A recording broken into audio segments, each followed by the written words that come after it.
नियम होणं हे गरजेचं आहे. कुठल्याही कायद्याची अंमलबजावणी जर व्यवस्थित झाली पाहिजे, तर त्याचे नियम हे असलेच पाहिजेत.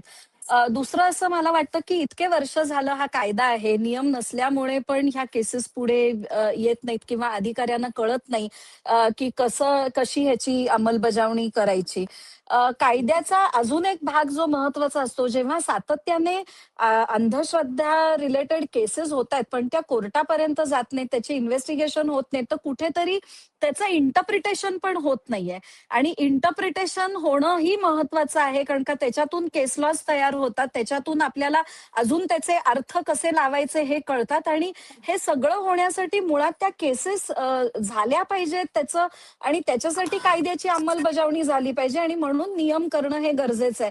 आणि म्हणून मला वाटतं की आपण एकमेव असे राज्य आहोत जिथे अशा पद्धतीचा कायदा आहे, आणि म्हणून आपण म्हणतो की महाराष्ट्र पुरोगामी आहे का, की असे कायदे महाराष्ट्राने आणलेत.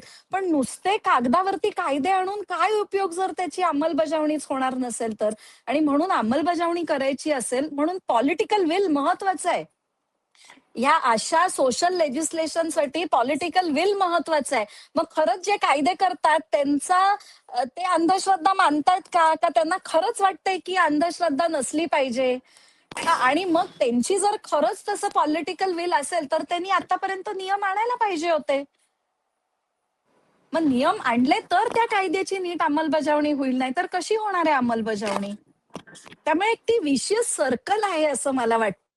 त्यामुळे जेव्हा आपण म्हणतो की झिरो टॉलरन्स आहे, झिरो टॉलरन्स मध्ये ह्या सगळ्या गोष्टी बद्दल विचार करणं इन्क्लुडेड. गरजेचं आहे.